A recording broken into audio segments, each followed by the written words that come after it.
But the Ethical Society is not new at all. It's been around since 1885 here in Philadelphia in 1875. The first society was in New York City. And so we're celebrating 150 years of this movement for ethical culture.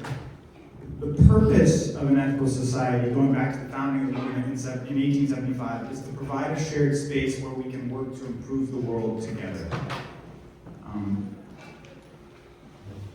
And specifically to build community with an emphasis on local action and relationship building. We have two basic principles that I'm just going to we reference these often because they ground the work we do every Sunday for over 100 years.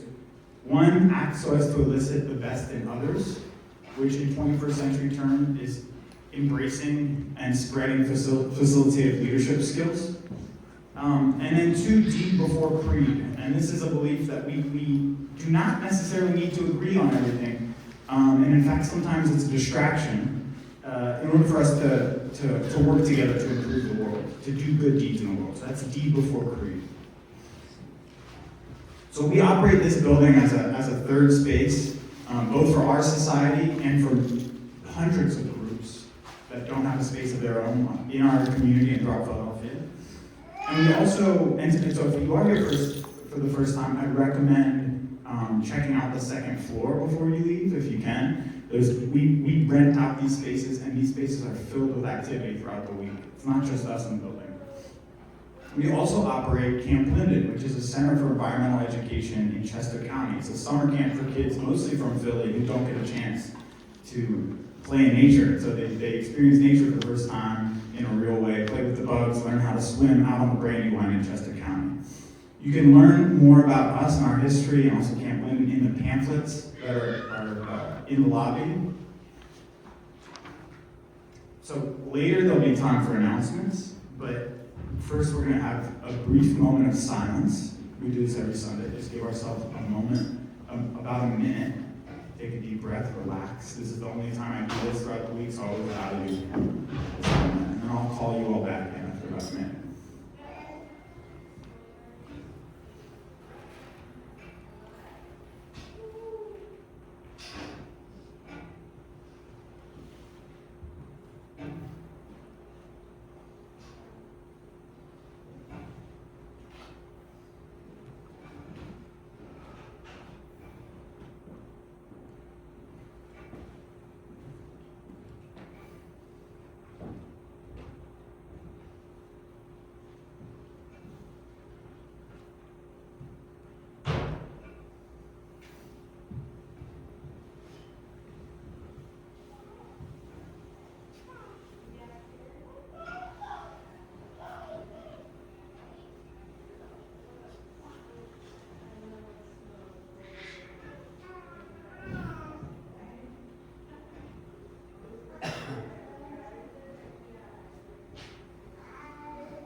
Before I call Ron on stage to play a piece of music for us, we always have music before and after platform. So many new people, we always feature a musician and a speaker. Before we do that, we give a space for people to share general joys and concerns. This could be something beautiful that's happened to them, something they're facing. We ask it to be brief with so many new people, so we get to our speaker, but we always offer up this space. And I see Julia. Julia, I will bring you a mic.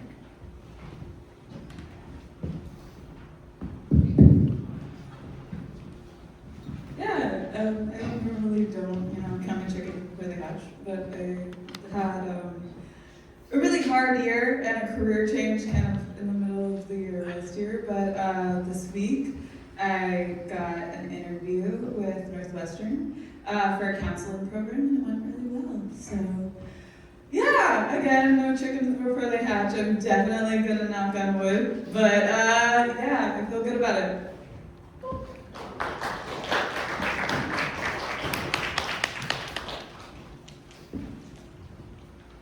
Anyone else? Yeah, it's only 50 days till opening day for the Phils, so spring will eventually come.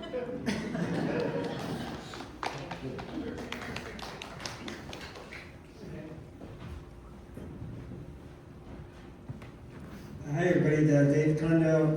My moment of joy actually came recently when Philip sent me an email welcoming me as an official member to the Ethical Society. So if you're here now, which I was especially happy about because I recently gave a talk on my career as a former FBI agent. So they knew that before they voted me in as a member. So I'm very glad they didn't just run in the other direction. But if anybody's here and are interested in becoming a member, it's a very easy process and I recommend it. And by the way, later this week is Darwin Day, February 12th, so a happy early Darwin Day to everybody. Oh, how could Okay.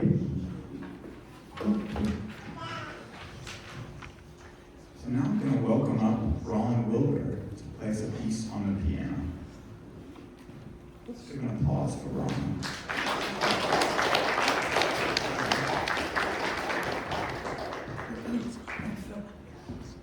Thank you. Good morning. Today I'm going to play two pieces as usual, and the second one after the platform will be a wonderfully dramatic work by the great Frédéric Chopin, Polish romantic pianist, one of the greatest composers for the piano in classical music.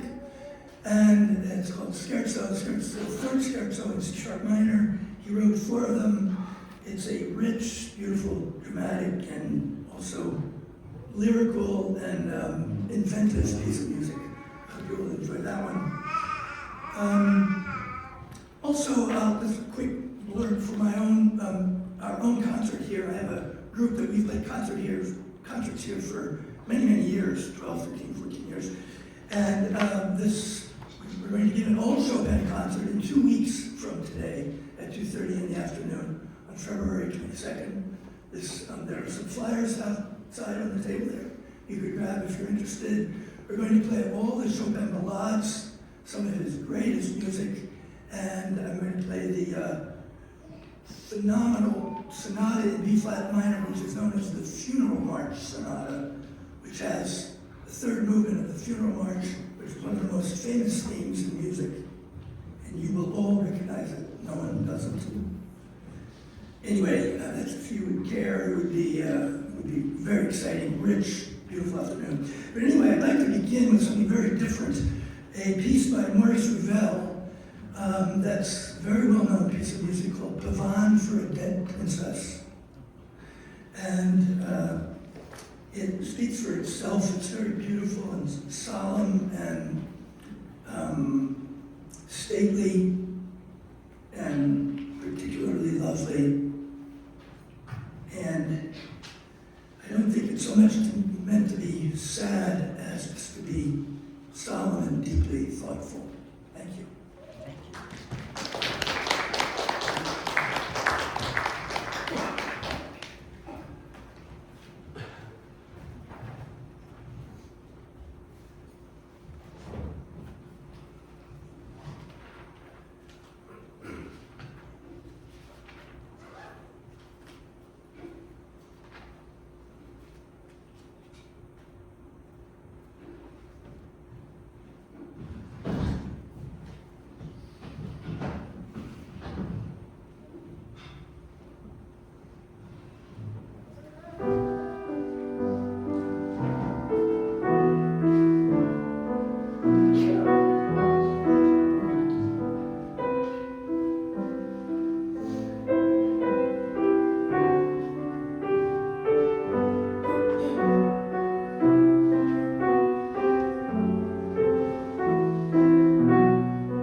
That was absolutely gorgeous, Ron.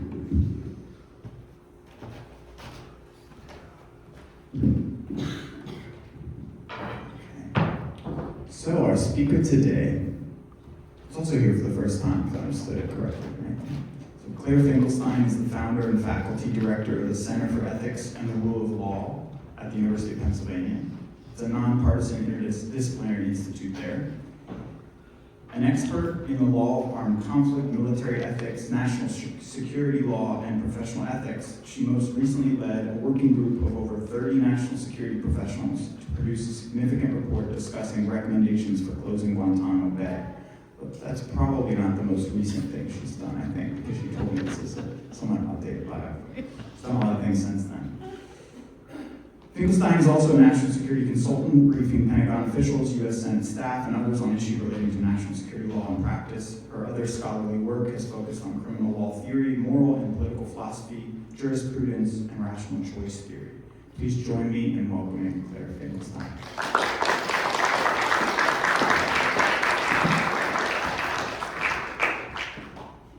Thank you so much, Philip, and I'm very honored to be addressing you today. I already love the Ethical Society. Among other things, the Pavan for a Dead Princess is one of my favorite pieces, so that was a real treat. Thank you so much for that. And I should say that both of my girls attended Germantown Friends School, where we spent quite a lot of time having moments of silence, so what a nice way to start your gathering. Thank you so much.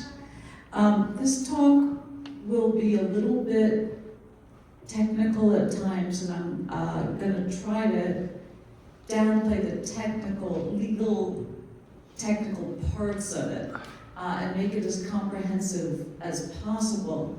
But it's sort of necessary to do some of the law stuff so that you really understand what's going on. What's happening today is profoundly confusing. The rollout of the National Guard, then the withdrawal of the National Guard, the rollout of ICE in large numbers in Minnesota, the numerous court decisions, the constant drumbeat of news, the killings of Renee Good and Alex Preddy are very much on everybody's mind, I think, and at the same time, they're profoundly confusing. And also for many of us, very depressing. Making the Pavan also a very appropriate moment. I will try not to be political. And again, our center is a nonpartisan center. I've put the most recent annual report. I just have one, so right now I'm waiting for the shipment. Just a sample. I put it on the back table for anyone who wants to peruse it. But please don't take it with you. We'll have physical copies of it very soon. It's on our website if you want to go and see it. But if you want to peruse it today, I can put it out there. The center is nonpartisan, but when I speak in my personal capacity, I don't promise to always be completely nonpartisan. And I will say that yesterday, as I sat in my car trying to take my dog to the dog park in 7-degree weather, I was listening to the news and actually started to cry. So perhaps we are dealing with a Pavan for a dying democracy. I hope that's not where we are, but that is some of what I'm going to talk about today. So in 2024, in September, the Center for Ethics and the Rule of Law conducted what turned out to be a very important tabletop exercise. Our executive board is about a third retired military. We have 2 retired 4-star generals on our board. And if you know anything about the military and federal officials who work in national security, you would understand that tabletop exercise are pretty routine, and for state officials as well. It's a form of preparedness, trying to test vulnerabilities in the system, trying to identify things that government officials need to be doing better, need to be looking out, and it's very often a worst case scenario kind of an exercise. And because we work with federal officials, we have so many retired military, it was a natural thing for us to do. Now, pay attention to the date. It was September. We held 2 tabletop exercises in the fall of 2024. One was in September, one was in October. It was in the run-up to the presidential election. We did not know who would be president, but I'd be lying if I didn't say that we had some concerns. We had some concerns about the return of Donald Trump to the White House and what it would mean for our democracy. And we thought that it was important to get ready. Personally, I did think that Donald Trump would be returning to the White House.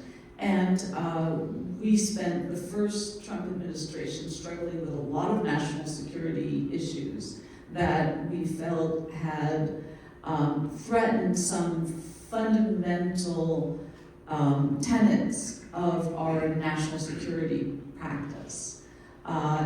And so we saw this as a form of preparedness, though we did one exercise that prepared for a Donald Trump presidency and another one that prepared for a Kamala Harris presidency. The thing that we were really trying to test, however, was not what it was going to be like with one president or another. That was not the main point of the exercise. The main point of the exercise was that we were trying to test what we saw as a dangerous escalation in tensions between federal and state officials. And that in particular we had seen happening a lot in the first Trump administration. So it wasn't the fact that I thought that Donald Trump was going to be our next president, it was the fact that under his presidency, in the first term, we had seen a breakdown to some extent in relationships between federal and state and local officials, and something of a targeting of state and local officials, particularly of blue state governors, and what that meant for national security practice. So we came up with several scenarios. The October one that we did was about election security, so it was a little bit different from this one. That one took place in Lancaster County. We were particularly worried about Pennsylvania as a swing state. But the September one, as it turns out, happened to be somewhat eerily similar to what's happening in Minnesota right now. In this scenario, with some important differences that I'll explain. In this scenario, the federal government had enacted some policies that were deeply unpopular, and there were protests. The governor then demanded that the president, who we did not give a name to, he was just President A, not carry out a plan that he had to send federalized Pennsylvania National Guard troops to Philadelphia, where our scenario was supposed to take place. He held a press briefing in which he accused the president of attempting to commandeer the Pennsylvania National Guard and seeking to suppress First Amendment rights of those opposing his presidency. And this scenario took place after inauguration in our simulation.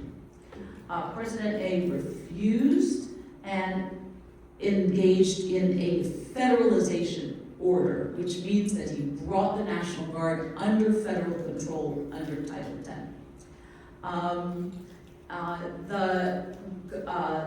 The governor with the support of his adjutant general, who is the head of the Pennsylvania National Guard, and the U.S. attorney, filed a suit against the president in the federal district court in Philadelphia, seeking an injunction to stop the president's use of federalized Pennsylvania National Guard troops. In a press conference, he says the president's order is patently illegal and is not entitled to any weight, and he urges the Guard to ignore the president's orders.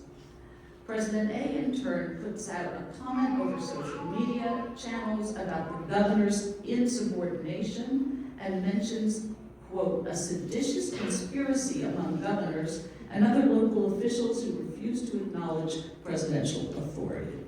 That is how our scenario built. And that's how it started. By the time we were done building it, and participants in this scenario who were high former government officials, retired military, and some actually current state and local officials, by the time we were done with the scenario, we had the National Guard fighting, who were loyal to the governor, it turned out, fighting federal troops. The Secretary of Defense had attempted to fire the Adjutant General, who refused to step down. The Adjutant General and the governor had then been arrested, and it was quite a to-do. Now, the scariest part of this was that none of the participants, again, remember, we have 2 retired 4-stars, one of whom is the former vice chair of the Joint Chiefs, the other of whom is the former CENTCOM commander who led the siege on Mosul. None of our participants thought that this was an unrealistic scenario. To me, that was one of the scariest parts of the exercise.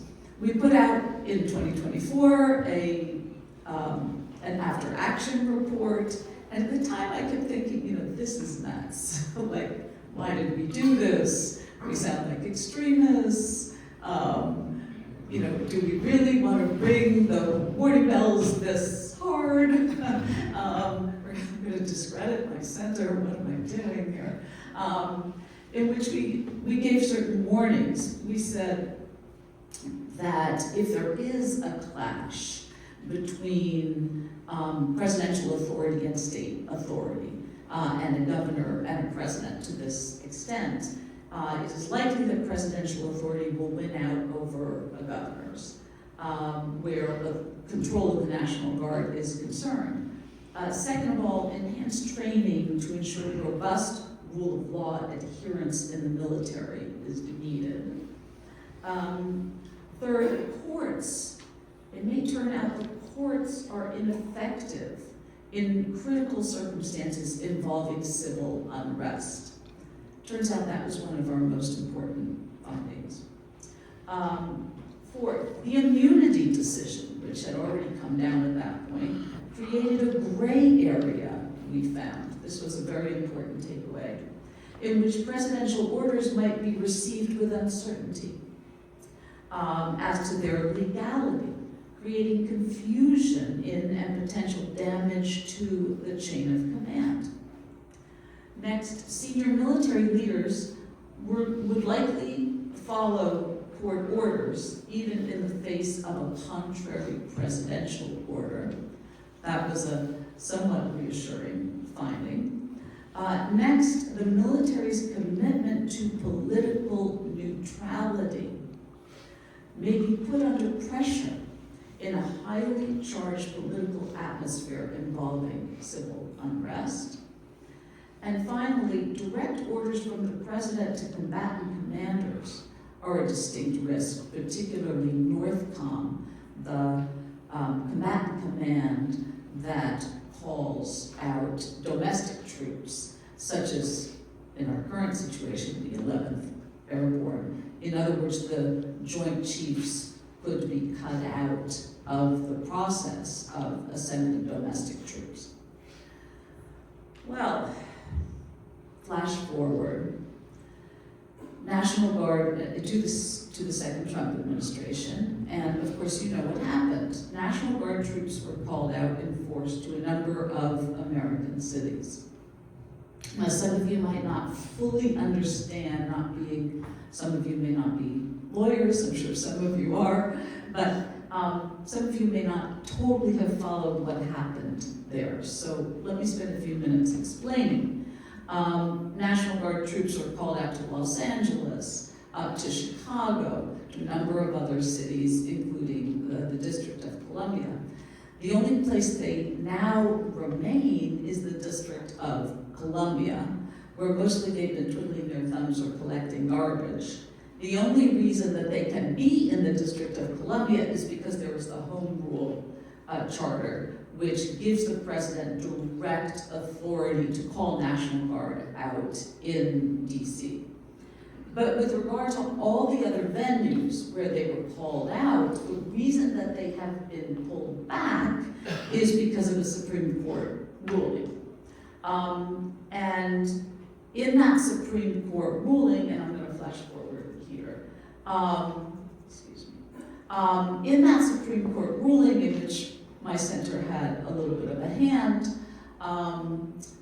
because we filed a brief in that case. The Supreme Court said it is not, for the moment, it's a provisional ruling, it is not legal for the president to call out the National Guard under the authority he was trying to use, which is 10 U.S.C. 12406, and that statute doesn't work. We've been involved in a number of cases. We were involved in the California case. That was one of the slides I skipped over because I can already tell I'm going to run out of time. In which we supported the state of California in filing a brief to say that the deployment of the National Guard in California was unlawful because it violated something called the Posse Comitatus Act. We can talk about that during the question period if you like. And then we represented 155 members of Congress to file an amicus brief. In that case, in the Trump v. Illinois case, and that is the case that was in the Supreme Court, in which the Supreme Court ruled, 12406 is not a lawful authority for the president to call out the National Guard for the moment. Now that case is going to come back in the spring, so we'll see what happens with it. But for the moment, the provisional ruling is that the Supreme Court could not the Trump administration could not use that statute to call forth the National Guard because there is not a rebellion going on and the Trump administration has not exhausted its resources with ordinary federal troops. That was the gist of the ruling. Now, I'm going to skip ahead here. What happened next? This is the main point that we need to get to. You may not see a connection between that ruling, Trump v. Illinois, and what happened next, but I assure you there is a connection.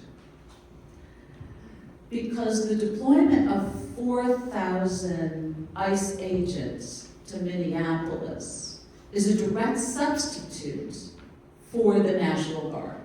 Because the president could not use National Guard troops anymore because of the Supreme Court decision, the administration decided to surge ICE agents to that Democratic stronghold in large numbers as a sort of paramilitary force.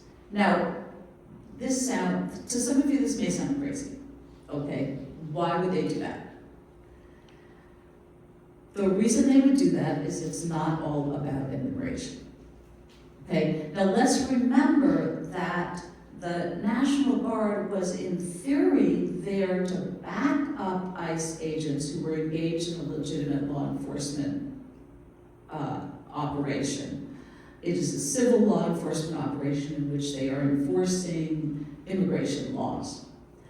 And on the books, that is true, right? On the books, they are enforcing immigration laws. And on the books, they have the right to do that. So in theory, that's what the National Guard are doing. If the National Guard can't be there, then there were a couple of options, right? If put yourself in the mindset of the Trump administration, what do we do if we can't use the National Guard? Well, one answer is bring a lot more ICE agents, okay? Now let's think about Minneapolis. There were basically only 600 members of the Minneapolis police force. If you surge ICE agents to 4,000, you've got the Minneapolis police overwhelmed, right? And you control the use of force in that city. If, in fact, part of your objective, I don't want to say your real objective, but part of your objective is to quell civil dissent and not just engage in an immigration enforcement operation, but to quell civil dissent, you need a lot more people than you do to carry out immigration raids, because there's a lot more people that are coming out onto the streets to protest than there are people that you need to arrest for deportation purposes, okay? And in fact, you've got a large portion of the city of Minneapolis out there on the streets engaged in demonstrations exercising their First Amendment rights, which is a constitutional right. Okay, so long as they're demonstrating peacefully, they're exercising their First Amendment rights, they have the right to do that. And if you want them to not do that, you want them to stay home, okay? And sort of amazing, I mean, it's cold here, it's really cold there, okay? It's really cold. And they are out there in force. How do you get them to stay home if they're not deterred by minus 15-degree Fahrenheit weather? These folks are tough. You've got to beat them up, okay? You've got to shoot them in their cars. You've got to spray tear gas on them. You've got to intimidate them. And this is what is going on there. Okay, now, you have another option if you are President Trump right now, and that's to use the Insurrection Act. Because the Insurrection Act would bring back the National Guard in all likelihood. But there are going to be loads of legal challenges, and the question is, how do you interpret this thing? Legal scholars have been discussing presidential use of the Insurrection Act for several years now in anticipation of this moment. And there are a lot of debates about how this thing gets used. But on the face of it, it's at least a tad worrisome, okay? Whenever the president, so 10 U.S.C. section 252 says that whenever the president puts the authority within him, that unlawful obstructions, combinations, or assemblages, or rebellion against the authority of the United States make it impracticable, that's a big fudge word in a lot of legal statutes, to enforce the laws of the United States in any state by the ordinary course of judicial proceedings, he may call into federal service such of the militia of any state and use such of the armed forces as he considers necessary to enforce those laws or to suppress the rebellion. Section 253 arguably gives him even broader authority. The president, by using the militia or the armed forces or both, or by any other means shall take such measures as he considers necessary to suppress in a state any insurrection, domestic violence, unlawful combination, or conspiracy, if it so hinders the execution of the laws of that state. And then section 2, opposes or obstructs the execution of the laws of the United States or impedes the course of justice under those laws. You can see that these clauses would not be difficult for the president to marshal in opposition to people who are trying to impede ICE operations. Okay? So why hasn't he used it? And, by the way, this provision directly talks about the militia, which indicates use of the National Guard. So it would not be hard to get the National Guard back out there on the streets if the president decides to invoke the Insurrection Act. So why hasn't he used it? That is not clear to many of us, but I think that there are a lot of arguments out there that would constrain exactly what could be done under the Insurrection Act. And I won't go through all of those because it hasn't happened yet. But testing the limits of presidential authority under the Insurrection Act was one of the things that our tabletop exercise was aiming to do and to flesh out a lot of the legal questions. Now, here's what I want to alert you to. This is going to, trigger warning. This is going to be a little depressing, as though it weren't depressing enough so far. Why did we test this as a Civil War scenario? Okay. Here's what I want to make you aware of. What's going on, and why do I now think that our tabletop exercise anticipated what is going on in Minnesota? It wasn't exactly the same, because for one thing, we didn't anticipate Trump v. Illinois and the inability of the president to use National Guard troops, right? So we didn't, our scenario involved National Guard federalized by the president, and now we can't do that. But under our scenario, we did imagine that it used the Insurrection Act to call forth National Guard, so still could happen.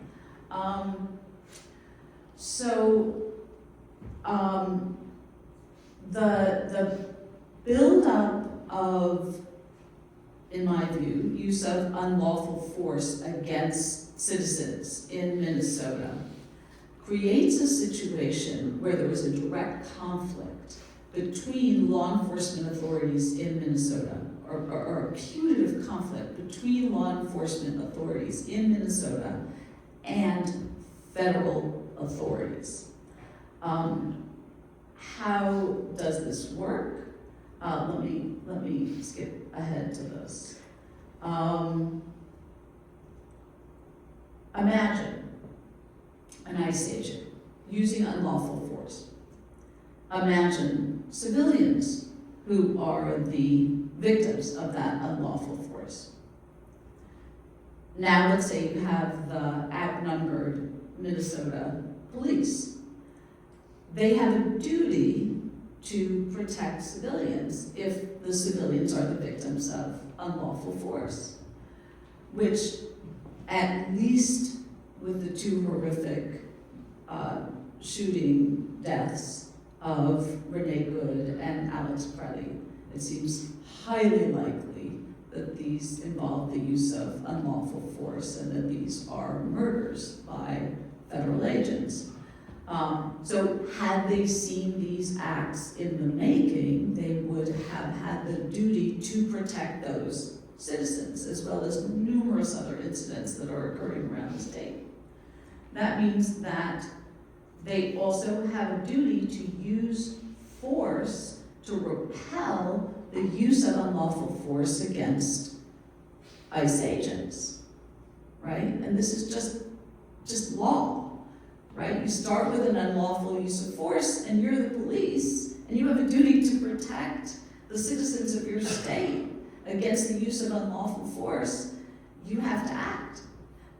But you're badly outnumbered. Now, the Governor Walz, has called out the National Guard. They are deployed. Mostly, what have they been doing? They've been giving out coffee and donuts, sort of, and wearing these yellow vests to distinguish themselves from ICE. But what are they really there for? They're really there to back up the police, okay? This clash has not happened yet, but if ICE keeps violating the law, it's gonna have to happen, right? Now, where do we get into the Civil War scenario?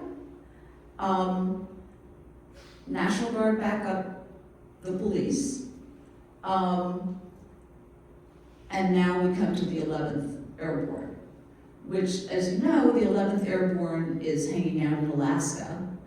We've all been sort of scratching our heads wondering, are they there to deploy to Greenland? Or are they there to deploy to Minnesota? Like, you know, they're not really trained in civil unrest. They're an Arctic preparedness force. But on the other hand, he doesn't need to invade Greenland to take it over. We have the right to put as many army bases as we want on it. But who knows, right? And maybe he hasn't even decided. So if the 11th Airborne or some other group of federal troops is called out to defend ICE, then we immediately have the kind of conflict that I'm talking about. And it is not impossible, despite the current posture of drawdown of ICE forces. Now, one question. Can all this be sorted out in the courts? Right? That might be the first question you have. And shouldn't it be? Absolutely, right? That's what you want. But remember the conclusion from our tabletop exercise, that courts might be ineffective or inefficient. Why? Well, there are a couple of different reasons, all right? I'm gonna give you just two. One of them is that you have a kind of almost civil war within the court system itself. We have numerous district court decisions trying to limit the reach of ICE operations at the district court level, and then we have appeals courts that are reversing those decisions systematically. And we saw this with the National Guard as well. We had numerous district court decisions limiting what the National Guard could do on posse comitatus grounds. And then we had the circuit courts systematically reversing those decisions.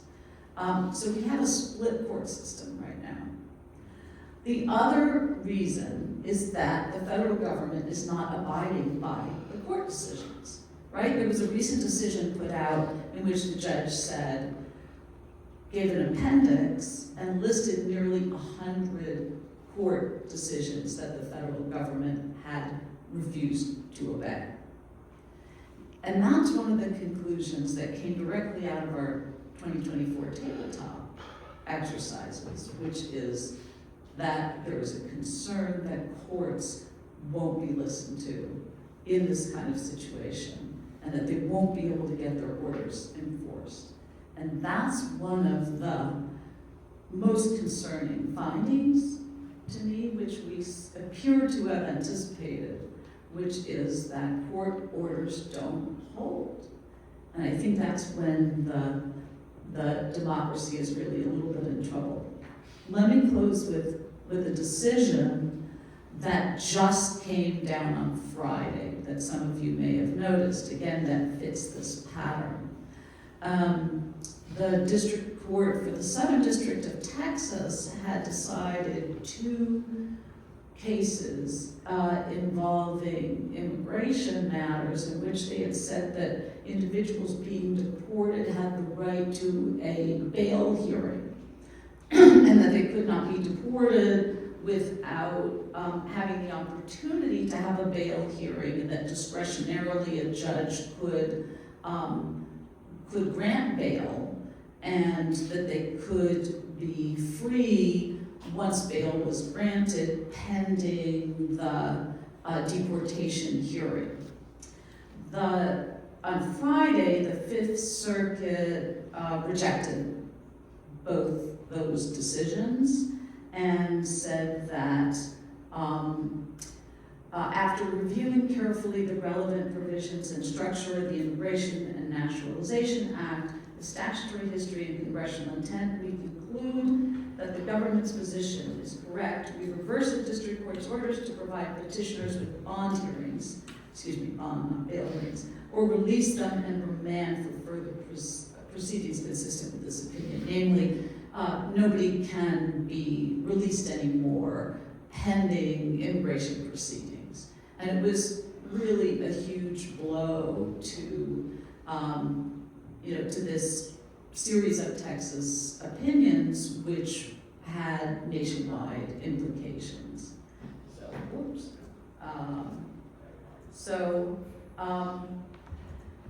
So if you go back to this,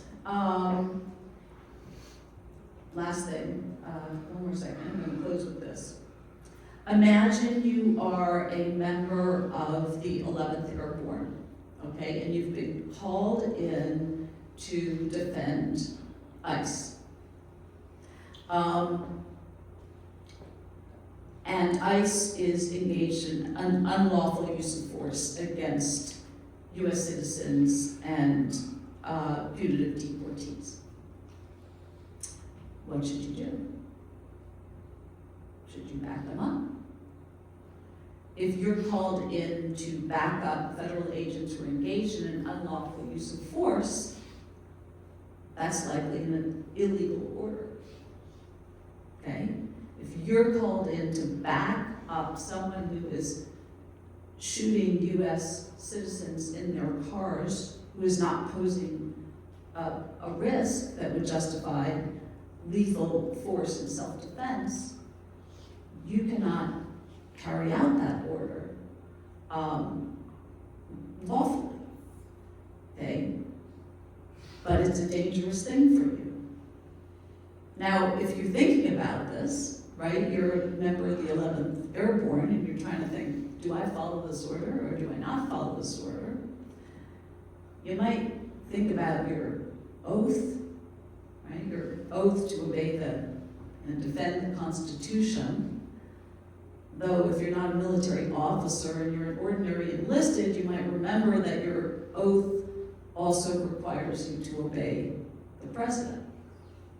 It requires you to defend and uphold the Constitution, but it also requires you to obey the president. Then you might think, well, failure to obey a lawful order is a serious offense under 10 U.S.C. Section 890 and Article 90 for willful violation, and I could get court-martialed.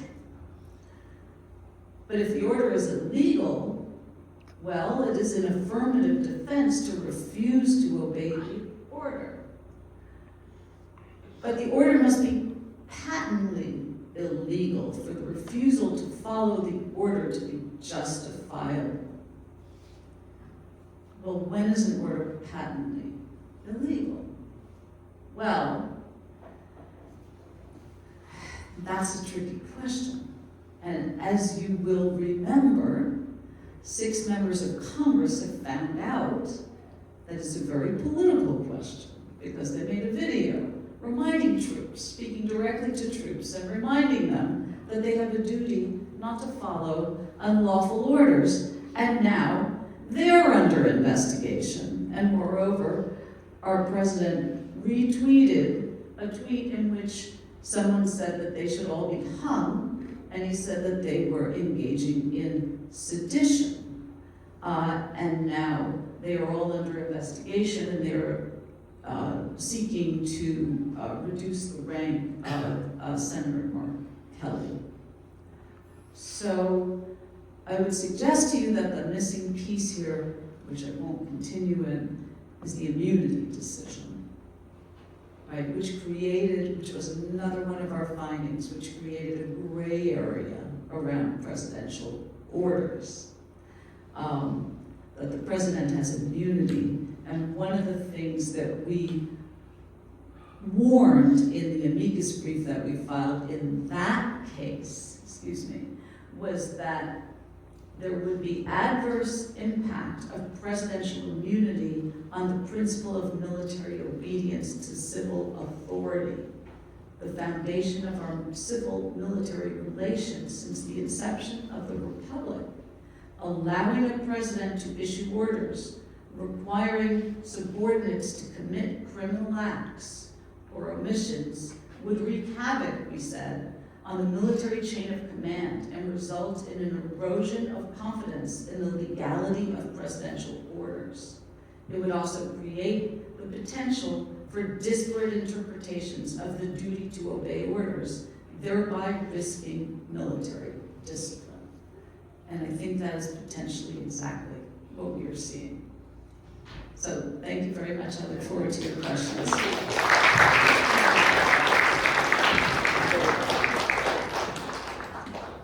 Yes, stay with us up here, Claire.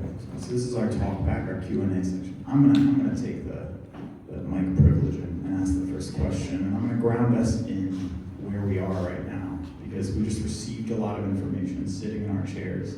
As Claire mentioned, it can be quite depressing, overwhelming. The purpose of this space is the opposite. In 2 weeks, we're gonna have a training on our constitutional rights and responsibilities. Many of us in this room are involved in different organizations that are thinking about our responsibilities in this moment. In my opinion, nonviolent civil disobedience is the power we do have.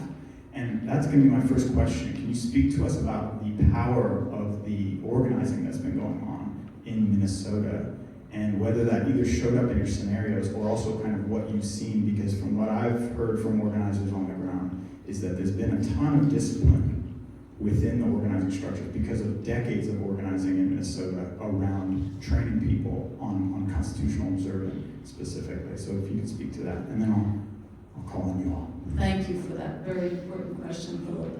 It is extraordinary what's going on in Minnesota. They are so disciplined.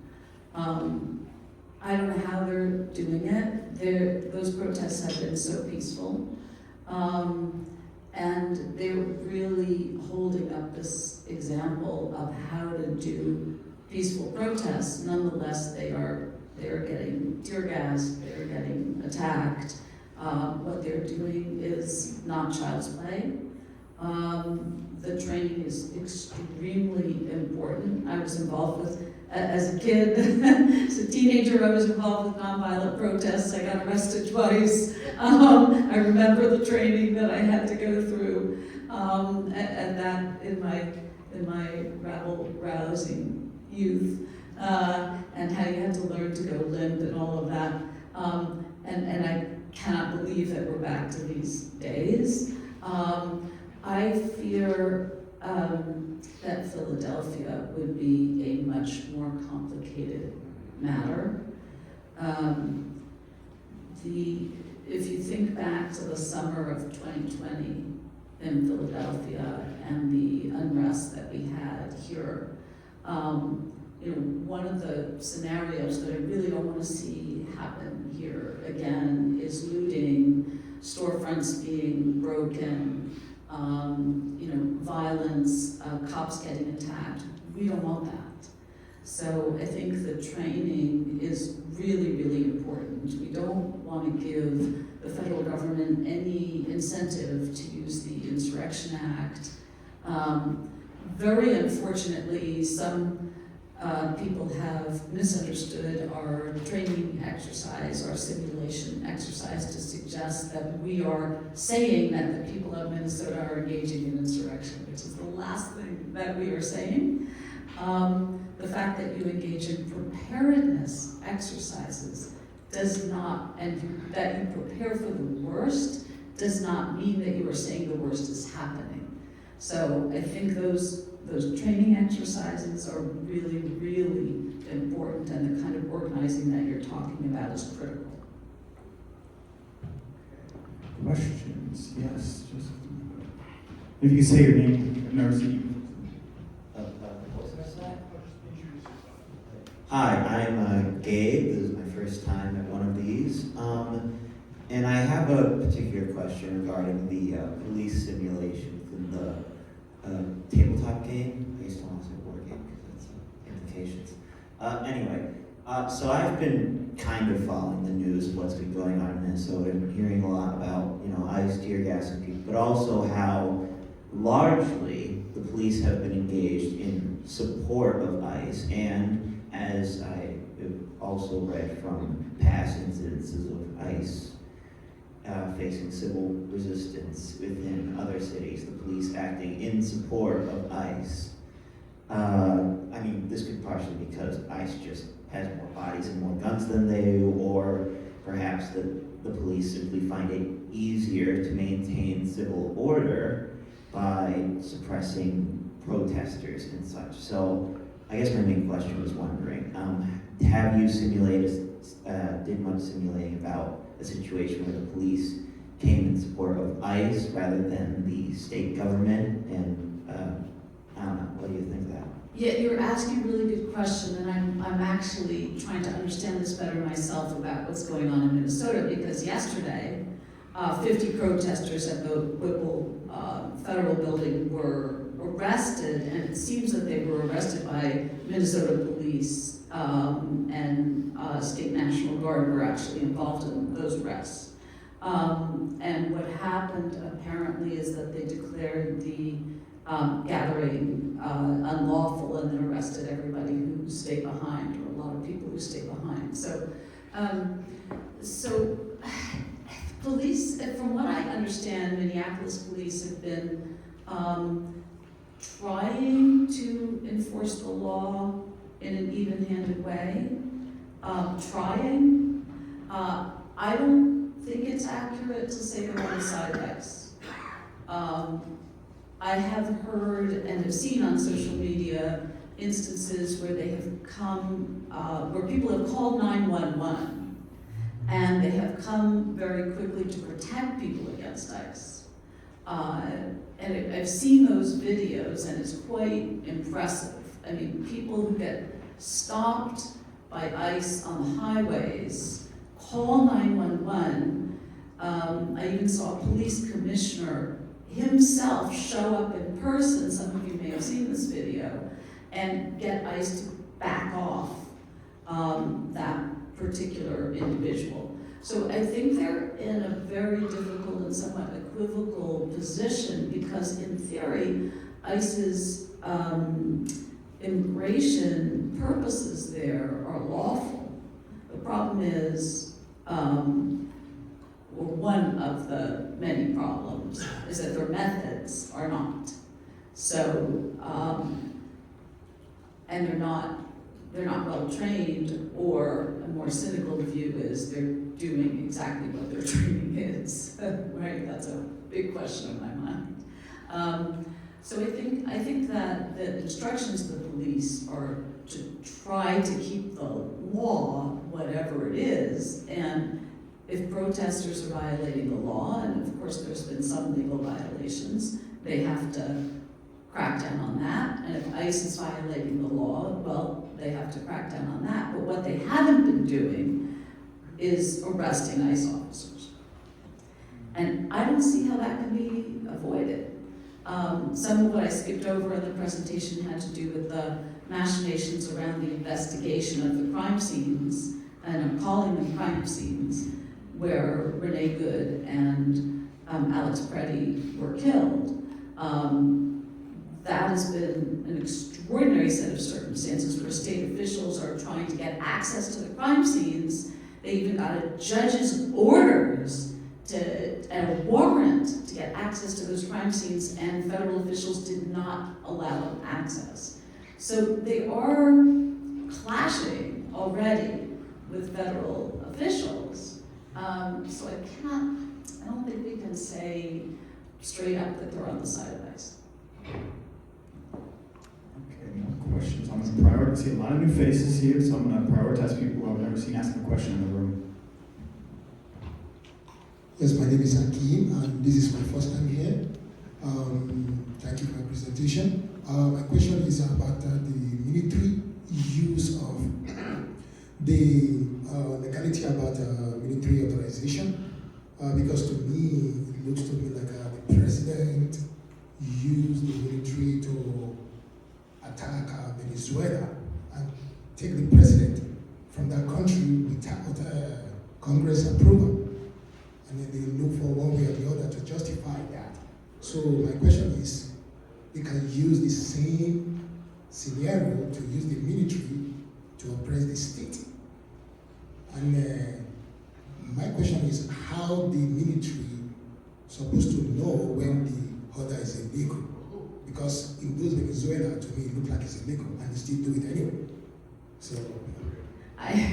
Thank you for that question. I asked Philip whether I should talk about Venezuela or talk about Minnesota because I've been tracking, of course, the Venezuela situation very closely, and that's something that I'm writing about and thinking very deeply about. And I have taken this same position that you articulate with regard to Venezuela. I don't believe that either the boat strikes or our operation to capture Maduro were legal operations. I think we violated the Congress's authority to declare war. I think it was an act of war. I think the strikes on the boats have been active wars in violation of the UN Charter. Without a self-defense justification under Article 51, and we filed a Freedom of Information Act request for the two Office of Legal Counsel memos on this. There's one on the boat strikes and there's one on the Venezuela raid directly. And the weirdest thing happened, which is, I still don't know if it was coincidence or not, but the one on the raid was released 8 hours after we filed that request. So I have no idea if we caused it to be released. We still don't have the boat strike memo, but the memo on the raid said the president is not bound by international law. So in each one of these cases, I'm worried about the case itself, but I'm even more worried about the legal construct that lies behind it and the legal machinations that we engage in to try to justify the action. Because it just seems like the legal distortions that we engage in to try to justify these excesses of presidential power are, leading us down this very dangerous path.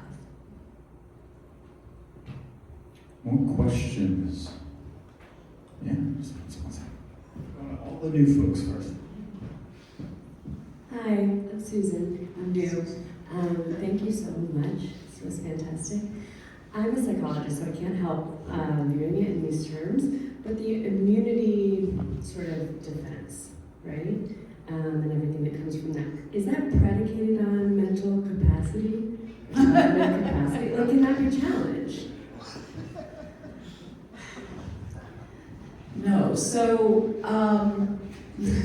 those are kind of two different areas of law that you're understandably putting together, but in fact those would be two separate reasons not to hold a president criminally responsible, I suppose. One might be if a subject was not in his right mind. That sort of happened a little bit with her report on the Biden classified documents, in which her said, well, he did remove classified documents from the White House as vice president, but he's so old and out of it that there's no point in trying to pursue this as a criminal matter, which, let me not take things on that.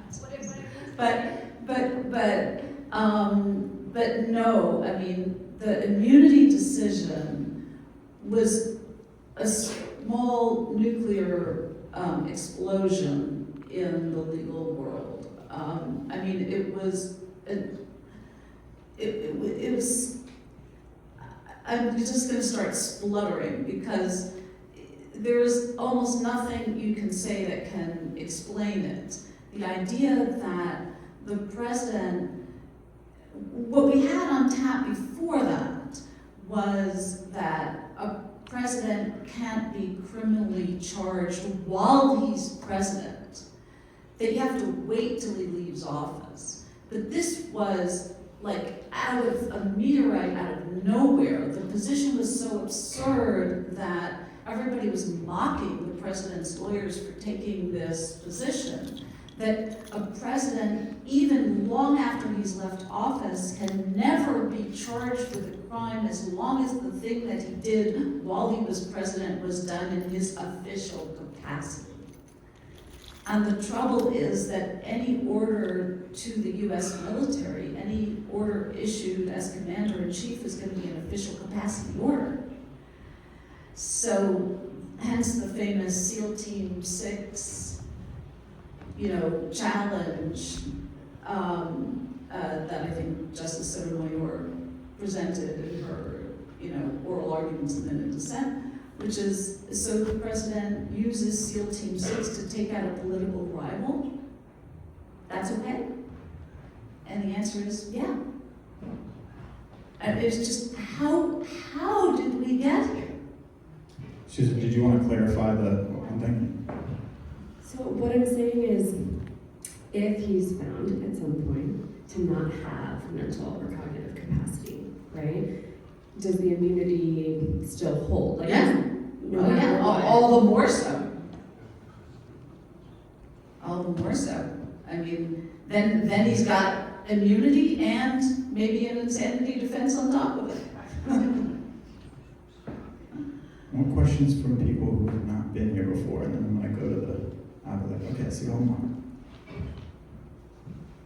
All the old timers are shrugging and shrugging. Hi, I'm Bob. I was wondering where sort of the input into your tabletop exercise, did Project 2025 or the rumblings you heard about what he was planning, Heritage Fund, did that sort of play into thinking what possibly could happen? And then if I could sneak another one in, do you find that communication is being spread about what's going on, or are people in their own silos still about, what is going on in the country? Do you think people are aware or not? Well, those are both great questions. What went into the tabletop exercise was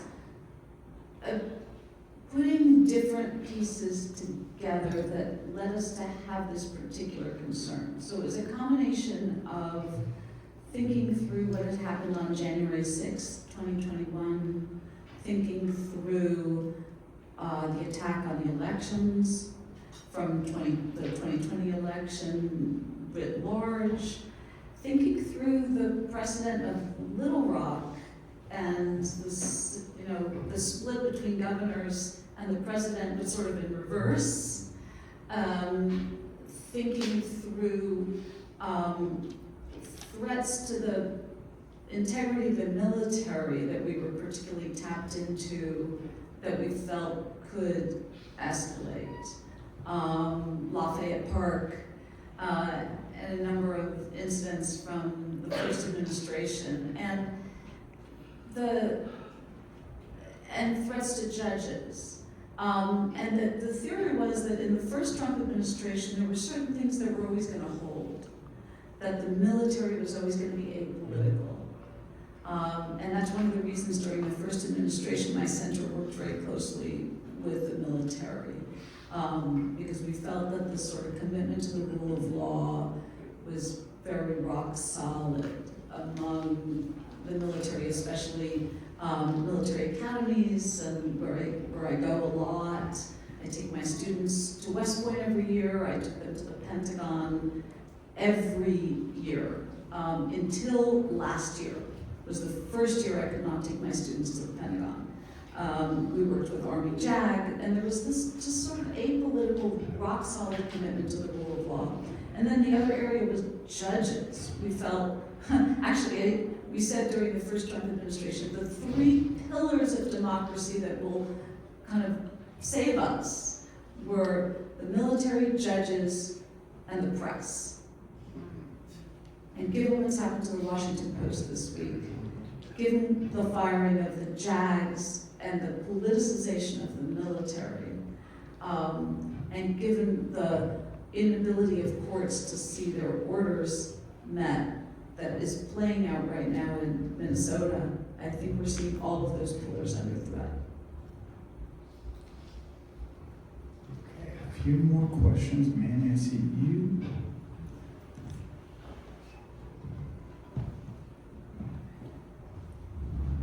So the legal justification or legal and moral for ICE attacking these protesters is that they're impeding their work. So is there a legal definition of what impeding means, or is that just up to whoever? That should not just be up to whomever. That is so. It's so hard to credit that argument in the 2 homicides that we're talking about that have occurred in Minneapolis. Because those officers were not in the middle of a deportation or an immigration activity right at that moment. The justification in both those cases was supposedly a self-defense justification. And as someone who studied self-defense for many, many years in many different contexts, there was absolutely no justification for a self-defense argument in either case. I've watched both videos of both events maybe 100 times for each of them. Slowed down all the different versions, all the different angles, and stretch as hard as I can. I really cannot see any argument for self-defense in either case. The fatal bullet in the Renee Good case was issued on the 3rd shooting. And that was issued from the rear. And Tennessee v. Garner, the fundamental Supreme Court case on use of force by police, does not permit shooting even a fleeing felon, which she was not, from the rear. Okay, police are not allowed to shoot fleeing felons from a crime scene unless they pose an immediate danger to a community. So you just can't stretch to make this about an arrest or a legitimate use of law enforcement or a self-defense case. So you don't even get to the impeding operations arguments, right? If you want to say that opposition to Trump policies impedes the ability to carry out those policies, that's just called the First Amendment. Yes, it does. Right? But that's the way our democracy works. If you put a really unpopular policy into effect and you've got thousands and thousands of people in the streets opposing that policy, that is lawful opposition to a government policy. Right? That's the right of the people to speak up and the right of the people to petition for redress. Yes, because I started taking a political science class and I learned that you have the freedom to assemble, and it seems like that's being violated here. It is. It's designed. These operations are designed to discourage assembly and to discourage speech.